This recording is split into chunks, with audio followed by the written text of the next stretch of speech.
Welcome to Backroom Talk.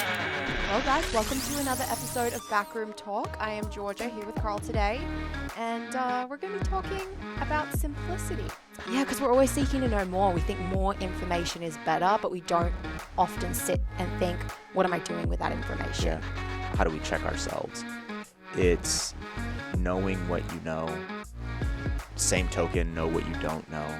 Same token, don't try to do anything outside of that. Do I feel truly good about this program? And can I go to bed at night feeling good about what I'm doing for this person? Mm-hmm. To listen to more Backroom Talk, be sure to subscribe. Learn to design personalized programs with the OPEX system of coaching by heading to opexfit.com. Well guys, welcome to another episode of Backroom Talk. I am Georgia here with Carl today. And we're going to be talking about simplicity. It's going to be a very simple conversation, not because it will lack any depth or value, but because it's something that we think is really important for coaches to think about in their practice. Yeah, keep this shit simple and, build some good principles and live within those principles. I think that's probably all we need to say, and then we just sign off here. Indeed. Right? Well, before we get into it, I was just joking. That's it. Georgia's like, oh, let me ignore you. Gloss right over that. It's Yeah. that's my style. Before we get into that, just a reminder to please leave us a review, like and subscribe on YouTube. That stuff makes a big difference for us. And when this goes live, we will be recording enrolling our pre-sale for our next CCP cohort. So guys, we'll drop a link in the description to make sure you can get in, get the details, make sure you get in on that pre-sale. So that will be in the description below. All right. Where'd this topic come from? Because when we chatted earlier in the week, you were pretty excited and passionate about the old simplicity. I don't know if excited's the right word, but I don't know. I think it's a thing that we talk about really often internally. Like, how do we just make this thing more simple? Like, are we looking at this thing through too complex of a lens? Are we saying this in the right way? Are people going to get what we're saying? Are we talking over people's heads, right? And then, like, less internally, I guess, in like our CCP cohorts, we talk about it all the time as well. And it just seems like a lot of coaches have this thing in their brains of, I have to. And they're not intentionally saying I have to make this thing more complex, but that's essentially what they're saying. They're making things a little bit too hard on themselves, unintentionally, until you explain why taking a simple approach is the most effective, based on who they're coaching and how they want to coach, and just for self-preservation as a coach. And it's like a light bulb moment of like, oh, okay, yeah, that makes sense. So I think it's important to let's call it once a year, have a big conversation on why principles are really important and, how principles can lead to simplicity. So it's like, simplicity is king. I think that's what we want to make everything. We want to make everything as simple as possible. Yeah, we're having this discussion not because we already know that, but because people need that reminder. There's a reason that coaches, and I think the world in general, needs a reminder that simplicity is important in fitness, because you do see time and time again people wanting to overcomplicate things. And that's natural. Like, I think it's understandable. Fitness, not fitness prescriptions and what we do as coaches, but the human body and exercise, how it affects the body, nutrition, how it affects the body, everything that is going on and how all of those things end up interacting.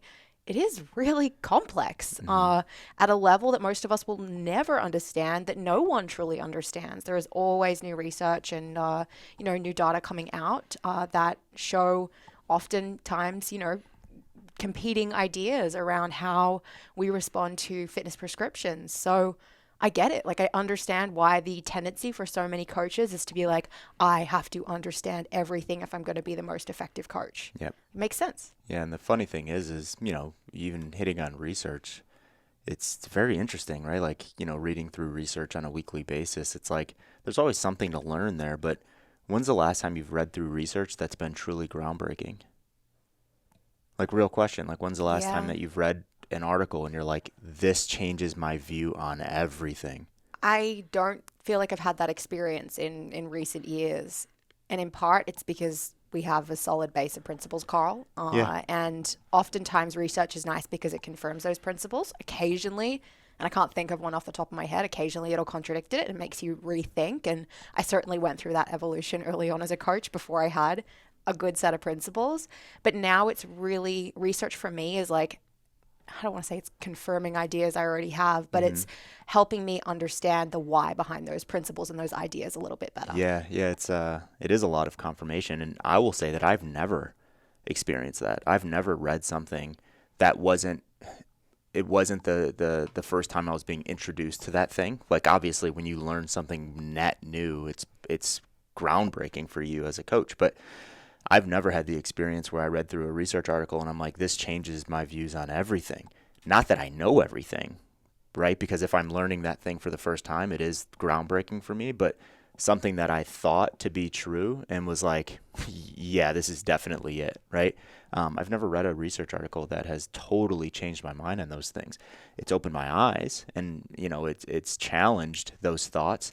And usually when that happens, it's like, okay, you have 15 articles over here that confirm, and then you have 2 that deny. And it's like, all that needs to tell you as a coach is like, gosh, there isn't one right answer, but this answer is right more times than it's wrong, right? So research shows me a lot of the time that there's different ways to look at things and to do things and to prescribe things, but there hasn't been a lot of new things that have happened in the past 3.5 decades. And I say 3.5 because that's how long I've been alive. But realistically, the last 2 decades where I've actually paid attention, there hasn't been any groundbreaking things in fitness. And when you see overcomplicated or complex ideas, it's just recycling what we know to be true, but it's saying it in a very complex way. So I would just be careful to fall into that trap. Because you can have a genius person sitting next to you. And we've had some conversations with some really smart people, and they're saying the same shit. They're just saying it in words that 90% of people can't comprehend and understand, right? And, we'll get into like how to spot that stuff and all that. And there's nothing wrong with that. That's just the language that they speak, right? It's like I remember, taking exercise physiology courses in college, and I'm like, there's a professor in front, and the professor is trying to simplify things, but the verbiage that's being used in those lectures was like totally over my head. So I had this feeling of like writing notes down, like research this, understand this, because I didn't want to raise my hand and say, hey, what do you mean by that term? What the hell? Like, I've completely lost in this entire lecture because I don't even know the starting point. So I was like going back to my apartment and like researching a bunch of exercise physiology, and I'm like, why do you just fucking say it that way? That would have been way easier to say it, right? So yeah, I think it's important to understand that there's not a lot of new shit that's happening, right? There's keep up to date with like latest research and all of that, but not a lot of new things have happened in the past 3 decades. And there's, from a marketing standpoint, people are trying to make things more complicated and complex to kind of like reel you in, right? It's like, I know something you don't know. Come buy this thing or come do this thing. And, we're weird in that. We almost do it the opposite way, where it's like, this shit is so simple. We have a system. We want you to feel really confident in coaching your people, and we're going to try to simplify X, Y, and Z for you. And we're not the best in the world at doing that. And that's what we're striving to be, is the best in the world at simplifying. But, complexity. It's funny you mentioned the university piece, because we just put out a story with Michael Ban, who is one of the Big Dogs remote coaches. For those that don't know him, he's an incredibly smart dude, 15 years coaching experience, 125 clients, which is an amazing client load, and he knows a lot. And he offers 4 tips in this article for coaches who are trying to increase their client load and ultimately have success as a fitness coach. And his first tip is that university isn't always the best option initially for a coach. Mm-hmm. There is the option to go back and do further study and go take, exercise science classes later on, but actually having a base of principles and doing a course like CCP, which he did, starting with that, developing a foundation of principles, getting some real world experience, and then going back later and taking those classes and really digging in deep is actually, it goes counter to everything we've ever learned about the right way to educate ourselves. If we think about what we thought in school and that path to university, and then your dream career after that. Yep. But there's really something to get the principles, get the experience, and then go back and refine to, again, reinforce what you already know and are already practicing. Yeah, and I agree with Michael on that. But I often, not often, because I don't think about this that often, but the question is often asked, what's the roadmap? What's the game plan? How do you do this thing? And it's like, gosh, everything that I'm saying is in hindsight, right? Because I did do the university piece. I did get those experiences. Looking back at that, I'm like, oh, no, you don't need it. But it's tough for me to say that because I did it. You know what I mean? It's like, I don't know exactly how that shaped my thoughts, really. Because when you're in it, you're in it. And it was the end all be all when I was in it. It had to be. Like, I wasn't in these lectures, like, challenging my professors and saying, this is the wrong way of doing things. I was drinking the Kool-Aid, right? I was like, yep, good. I need to do this strength conditioning thing, and this is what I need to do to get there. And then in hindsight, I'm like, oh, I didn't need all that, but I may have. I don't know. So I think I agree with Michael's tip number 1, where it's like not everyone needs it, but I think people need to figure that out for themselves. And getting experience, I think, sitting in lectures and let's assume that you have good professors and stuff like that. And I had some really shitty ones, and I had some really, really good ones. But I learned the most from the people that were coaching me. That's the weird thing, right? And the people that were coaching me didn't have that background. So this was like, mid 2000s in collegiate football, and my strength conditioning coaches were like so good. They were so good just because they had done it for 30, 40 years, right? And they experienced everything, and they had a really good knowledge base. So I was always like comparing my coaches to the stuff that I was learning in school. And I would actually have conversations with my S&C coaches about the stuff I was learning in school. And they gave some, and it's weird because they work for the university, right? So they can't say like, oh, this is bullshit. But they gave some similar advice where it was like, experience is it just trumps everything, right? Learning the stuff that you're learning right now is good, right? Because having that base level of knowledge can set you up to actually challenge things. That's it, right? Like if you don't know how, if you don't know basic human anatomy, it's very difficult to challenge thoughts and exercise selection. You know what I mean?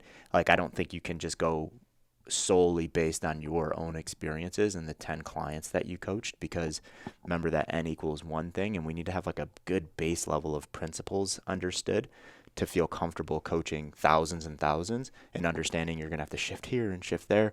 But gotta go back and forth on that. It's like, you do have to have a solid base level knowledge of principles, but where the hell did those principles come from? For a lot of people, it is university. So learning some good principles in university might be a good idea for a percentage of people. For another percentage of people, maybe you go out and you take this cert and that cert and you get some experience. But that's the thing we're trying to solve, right? That's what we're trying to make CCP, or that's what we've made CCP. We're like, is this course good enough to hold up for someone that just graduated high school? And they're like, okay, I need to make this decision.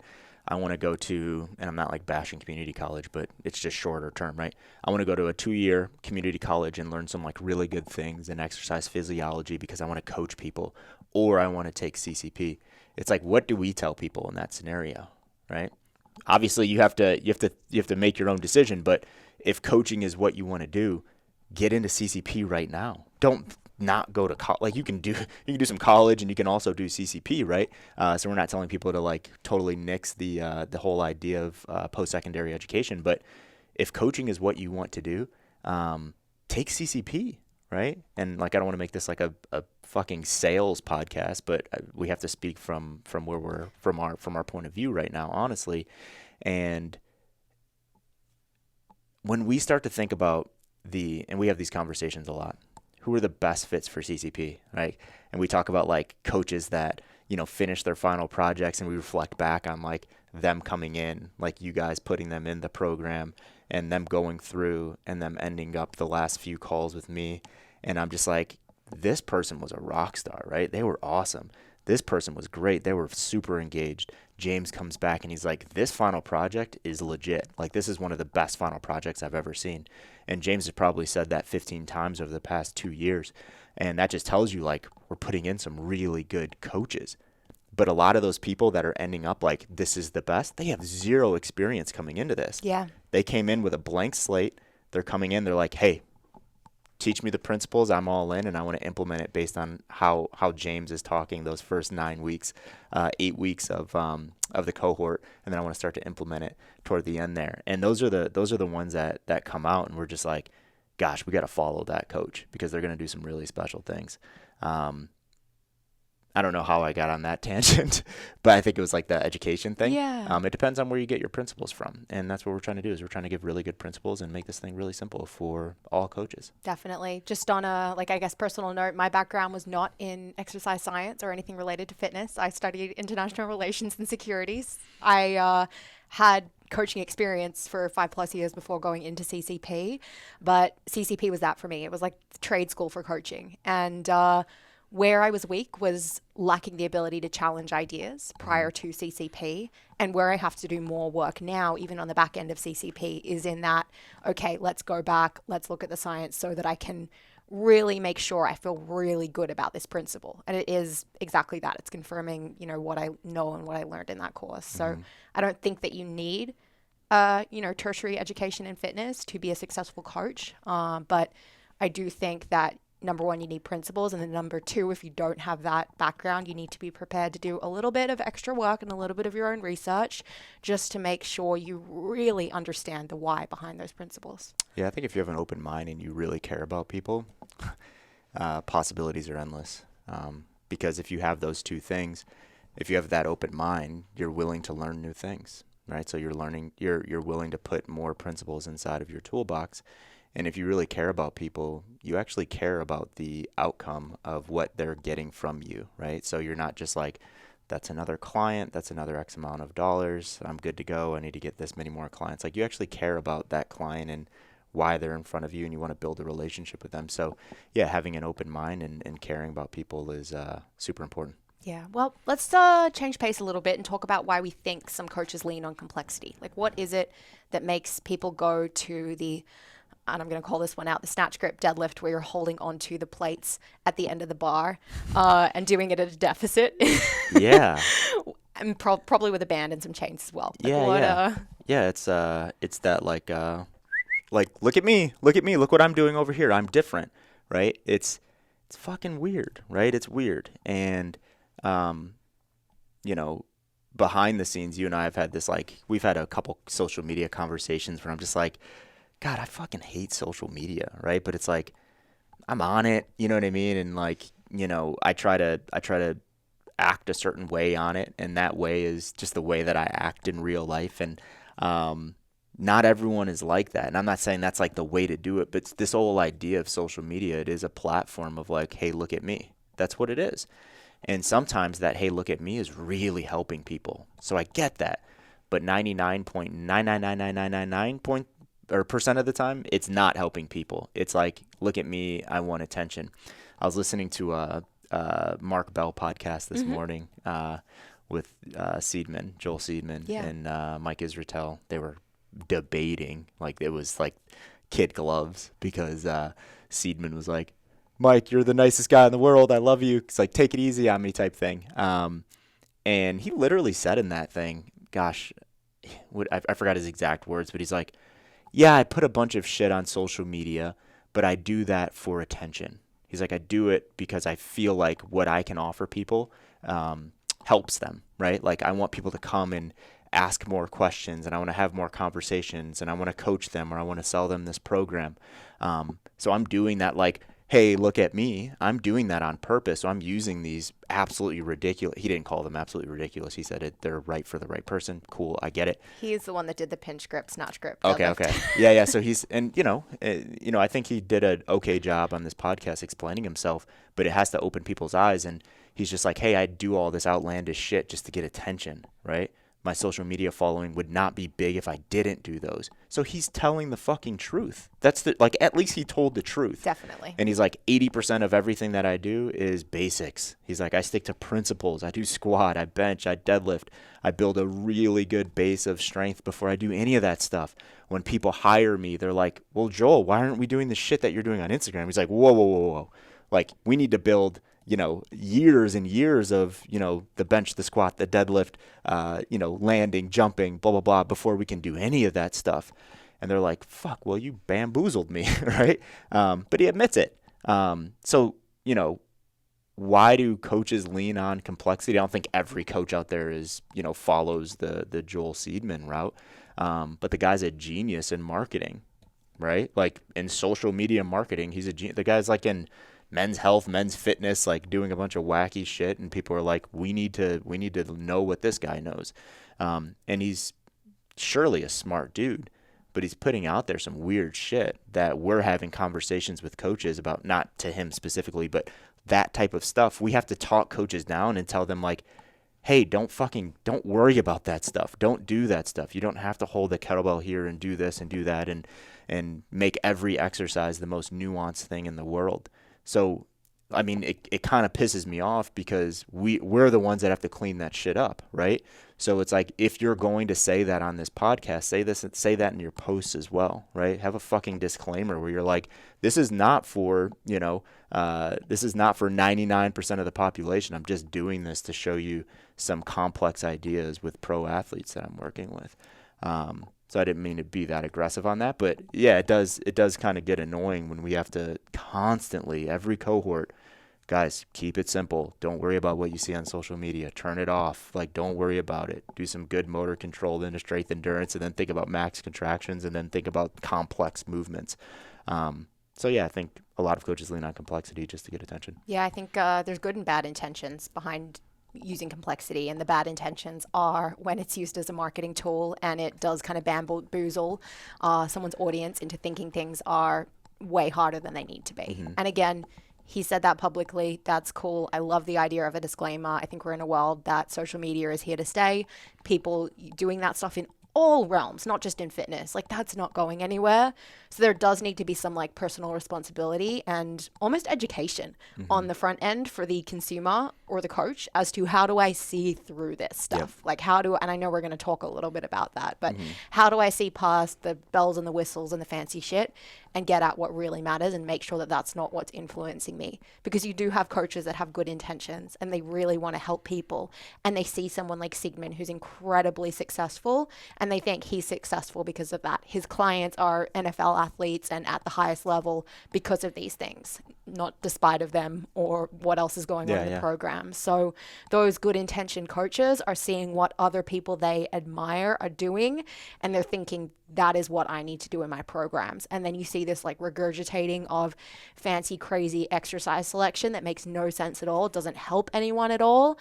And the coach is like just confused and overwhelmed and gets burned out because they really don't feel good about the prescriptions they're putting forth. Yeah, the weird thing is it's like who is the judger of intentions? Because I would say most, even, like, let's get off of Joel Seedman, because I don't want to like make this all about like he's the worst person in the world, because I don't believe that. But any coach that we would see the intentions as being off or bad, they may not see that because they have something in their head. They have a story that they're telling themselves. We're all telling ourselves stories, right? It's like we think we have good intentions, and there's people that are listening to us and they're like, they don't have good intentions. I don't like what they're saying. They're dogmatic. They believe in this. They obviously don't believe that, right? So it's like, but we're coming from a spot of like, our intentions are good. We want to help everyone. We want everyone doing ideal versions of fitness, blah, blah, blah. But it's like, everyone has to be the judge of their own intentions. And I think because of that, a lot of coaches that are pushing out shit that's like way over people's heads and using complex things to kind of bamboozle, like they're doing it with good intentions. Like, just listen to what he said. He said, I'm doing it because I want to gain a bigger audience, because I have some really good stuff to share with people that I think can really help them. And we're just saying like, well, the way that you're doing that is probably not the best way to do it. And then he can say, well, if I didn't do it this way, my reach would be null and void, right? So intentions are weird, right? It's like, who's the judger of that? I think it has to be each one of us independently, individually, judging our own intentions. And, if we get those intentions challenged, we have to tell people what our true intentions are, and people can completely change their minds about, how we go about our day to day. Let's talk about how coaches can do that, because at the end of the day, you got to be able to check yourself. And if our goal with this podcast is to help coaches simplify and learn to love simplicity, they've got to be able to recognize when they're not being simple and when they're leaning on complexity as a solution to that. So what would be some advice you have for a coach that's listening to help them do some self-reflection there? Gosh, yeah. I don't want to oversimplify, but I think we have to oversimplify based on the point of this podcast. And you have to, there's two things that pop out immediately when it's like, how do we check ourselves? It's knowing what you know. Same token, know what you don't know. Same token, don't try to do anything outside of that. And ensure that you have a solid base built as a coach. And gosh, I feel like we've talked about principles for like 4 straight podcasts, but if you have those solid principles in place, you now have an opportunity to measure yourself against those principles. And, from a very tangible standpoint, just think about the conversation that we've had before of like a coach, in CoachRx and just like programming, week 3 out of week 8, and then they get to week 4 out of week 8, and they're like finding themselves like going off plan, right? Going off plan. And they're like, why the fuck? Like they end that week of programming, they look back and like, why did I decide to do this wonky ass exercise selection? They go back to their principles of that training split. They look at like the actual cycle plan and they're like, these are the 2 priorities of this cycle. This is what I'm doing Monday, Wednesday, Friday, Sunday. And they're like, oh, this actually doesn't fit that plan. So I'm going to go back in the program and ensure that it fits the plan, right? That plan, those are the principles of that cycle. And the exercise selection has to align with the principles of that cycle. So looking at it on a more macro level, like, okay, let's zoom out. And it's like, what are we saying on social media? What are the conversations that we're having with our clients? What is the advice that we're giving? It's like, think about that, like that cycle plan, where do you put your principles, right? And ours, it's like, hey, CCP coach, open up your CCP books, right? As a coach out there kind of floating, it's like, where are your principles? Do you have them in like a Google Doc? Do you have like a list of all of your principles? Like where are you referring back to? So I think it's extremely important to have a base level knowledge or base level principles that you can have the opportunity to check yourself and say, okay, yeah, I'm getting a little off base here. Like this aerobic progression, I'm going the wrong way, right? Like let me get back on track. Getting a little too cute. Yeah, seriously. So, but we've all done it. We've all gone off track before. But if we don't have that cycle plan, if we're designing a training program, or we don't have those overarching principles when we're giving our clients advice or posting some shit on social media, it's like we don't have the opportunity to check ourselves. So I think that's probably the biggest thing is having a base level, let's just call it knowledge base, or somewhere that you're holding all those principles that you can go back and check what you're saying and what you're doing on those on a fairly consistent basis. Yeah. On top of that, I wrote down a few questions that I ask myself when I am reflecting on program designs and just on how a relationship with a client is going, to make sure that I am staying on track and I'm not getting caught in the weeds, and that I am staying true to my principles. So I've got 4 questions. Can I explain the why behind this in a way that the client would understand? So that one's pretty obvious. Mm-hmm. Do I feel truly good about this program? And can I go to bed at night feeling good about what I'm doing for this person? Mm-hmm. If I could only program the minimum effective dose, would it look anything like what I'm writing here? And then, am I always seeking more knowledge, or have I actually spent time refining what I've just been learning? And that one is really, really important to me. So the last one's outside of like that program design piece, but it's like just a question that you ask yourself. Yeah, because we're always seeking to know more. We think more information is better, but we don't often sit and think, what am I doing with that information? Yeah. Is it just, adding superfluous details to my practice and making things more complex than they need to? Or is it actually helping me in some tangible way? And am I actually using what I already know in the most effective way possible? And I will say, since I graduated CCP, my entire coaching education has been on refining. Yeah. It hasn't been on trying to really learn anything new. It's been on better understanding what I already know. And I often... But you are learning new things in that refinement process. Of course. You're uncovering new little details, mm-hmm. and you're realizing what you don't know and then like having to go into that. But I'm not actively seeking like new certs and new education right now because I know that it wouldn't help me. I need to spend 10 years coaching clients really effectively with individual design method, with the CCP method, the OPEX method. And again, taking the opportunity to go down little rabbit holes and learn as I need to, but don't just learn for the sake of learning unless you're spending time integrating and refining as well. Yeah, it's interesting. I like those questions as well. I think there's something behind that. Those are just beneficial. Like for, we talked about like having your priorities on your program design so you can kind of like peek up at those things. I think there's something to that, having like a series of questions like that, always visible as a coach, especially as a coach that has like that feeling of like, am I doing a good enough job, right? Am I giving the right things? I think if you're a coach and you're like, you get great results, you have good relationships with your clients, and there is none of that, it's like, yeah, maybe that's not needed every design. But for those coaches that feel that, to have those series of questions, I think is actually a really good idea. I like that. We do a weekly client check-in in Coach RX. Maybe we need the option to do a like monthly Coaches check-in. Yeah, I like that. Yeah. We don't have anyone behind the camera. Someone take a note. Someone take a note. Yeah, I like that. And the refining thing as well. It's like, I find myself in that, the past couple of years, I found myself in that situation as well. Whenever I dig into some new education or read a new book, it's almost like it's arming me with the ability to say the thing that's in my brain more effectively. You know what I mean? Like it refines the way that I'm thinking about things. And yes, my mind has changed in a lot of things. I'm not saying my mind's never changed. I'm just only refining what I already believe today. But 95% of the time, it is just like a refinement of language. It's like that's actually a really good point of view. I believe that as well.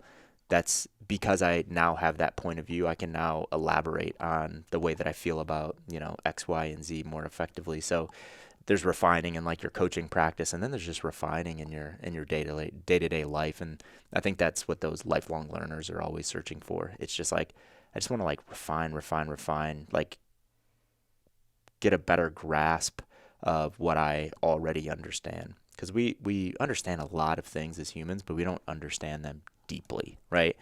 So yeah, that's interesting. That's what made me think of when you hit that refining piece. Yeah, well, to take it back to principles, I think you can only be in that place if you have a really solid foundation of principles. Otherwise, you are going to be hopping from thing to thing, from cert to cert, trying to find the answers, but you're not going to find them. Yeah. Like you have to have a full system that you can stand behind, and then, like you said, go a little bit deeper into as the years progress. But yeah, principles have to be there. Also, it's like, what's the outcome of complexity, right? It's like, if the outcome is, if someone's like, I want to dig into the most complex models and the way of doing things and coaching people because I want to coach the most advanced human beings in the entire world.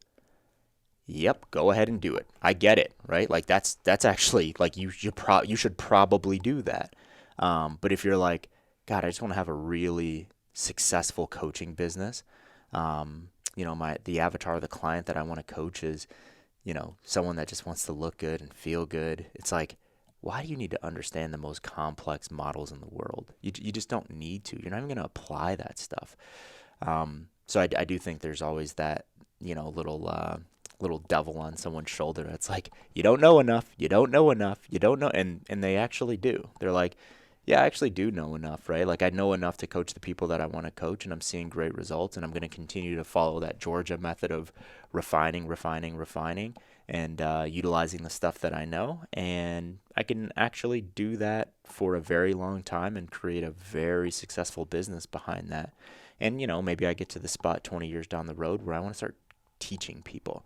And now it's like the level of knowledge that you have to teach people something. It's a little bit deeper than to actually apply that thing to clients. So maybe that's when they like start to take that next step in their education. But I don't think everyone needs to take that right off the bat.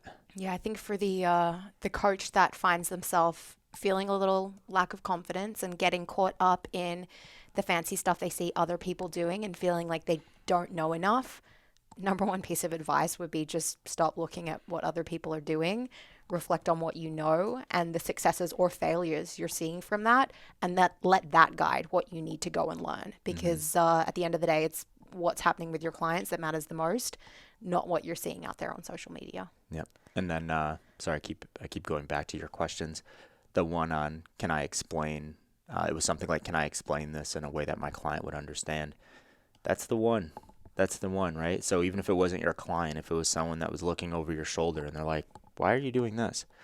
Can you explain it in a way that they understand? Because when we start using big words and we start intentionally trying to talk over people's heads, we're hiding something, right? Or we don't understand something and we want them just to like leave us alone, right? They're like, it's like, oh, you won't get it, right? I think we had a conversation about that yesterday. But it's like, oh yeah, you like those people that are like, this is too complex for you. You just won't get it. It's like, well, if you can't explain it to me, don't fucking give it to me, right? So I do think that's another really, really good point. It's like you should be able to explain those things very simply to anyone without using very complex terms. Let's talk about our exciting project that's coming out Oh, soon. I was like, what are you smiling at me like? Hard pivot, but Yeah, I just want to spend a couple minutes introducing LearnRx to our podcast listeners who might not have seen it on our social or email. Yeah, do it. Hit it. All right. What's LearnRx? Yeah. What are we doing? How are we making Yes. shit more simple? We are making shit more simple by giving you guys more education. And I don't mean that for the sake of just knowing more. We are coming out with a brand new platform. It's not going to be live when this podcast goes live, but CCP coaches are going to be getting access to it just a few short days after. And we will have a pretty exclusive invite-only period. So you got to be in the know, and you got to know a CCP coach to be able to get in there initially. Oh, shit. No, yeah, it's good. I mean, we're super excited about this. So we're giving coaches and educators a platform to teach what they know in a very simple, concise way. And we're going to offer up a really clean experience to consume that content. We're going to have some cool things inside of the platform, like redesigned forums and a way to communicate with us internally and just people inside of the LearnRx network. And we're really excited about it. All of our education is going to go to that platform. CCP will live there. Our gyms will live inside of there. All of our mentorship courses will live inside of there. And we're really excited about it. So we've been working on this for quite some time. And so by the end of this month, when you're listening to this, we'll have our coaching platform and our learning platform, and that gives us a really good base to build on and take this individual design thing to the next level. Yeah, I think the thing I'm most excited about, and you are so great, Carl, and James is so fantastic. Our whole educator team here is amazing, but it's not enough. Mm-hmm. If we truly want to help coaches be able to understand all of the things they need to understand in a simple, a concise, and digestible way, we need to bring in other instructors to be able to teach their areas of expertise in a simple and effective way that aligns with the OPEX method, and that is, again, still aligned with our principles so that it integrates really nicely into their practice. So we've got probably 20 or so instructors that are currently developing education, possibly more, in niche little areas, from pregnancy, nutrition, and supplementation to auto-regulation to client retention. We got some really cool things in the works, again, with people who just know and live these subjects so, so well. And I just can't wait for you guys to get to have these little bite-sized classes to learn from. Yeah, gosh, talk about what we're trying to do in this world, and truly doing the things that we think are necessary to increase coaches' values around the world. And education is important, right? And we just talked for 45 minutes about how we need to simplify. So we do need to challenge ourselves on how simple we're making this content, or helping these educators develop this content and put it in the platform. We need to make it digestible, and we keep using that term digestible. And all I mean by that, it's like you can, sit down for an hour, go through an entire class and understand that subject matter better than you understood it before. And if we can do that, and if coaches can do that in their day-to-day education, because learning is very important, right? Like you don't always have to go through robust, programs, right? Quarter over quarter, but daily learning, weekly learning is really, really important. So, making that content digestible. And if a coach is in the platform for 6 months, we want their value to be increased based on that, right? Because they now understand some things that they didn't understand as well. And, you know, maybe that'll go to their client, right? Like they'll start prescribing their clients higher order prescriptions, or maybe they're just more confident in their coaching practice and it's something that they enjoy. They're just like, I love learning, and because I'm in this platform, I'm more confident in what I do. So there's more ways to increase value than just the dollars and cents or what ends up in the client's program. Definitely. And we've used this language a few times, but the idea of like, instead of spending 10 minutes a day scrolling Instagram, what if you used it to improve your knowledge in fitness and lifestyle and nutrition and everything that goes into being a great coach? So to go back to our conversation earlier, if you find yourself losing yourself in your Instagram or your TikTok, watching people do sexy exercise selection and actually coming out of it feeling dumber than you did going into it, this is the opposite of that. This is how you can use 5 or 10 minutes out of your day to come out truly better understanding a subject and improving your coaching practice. On that note, I have to go jump on our monthly Jim's business call. Yeah, well, guys, please, as always, like, subscribe, leave us a review, and we cannot wait to get you inside of LearnRx. Thanks, guys.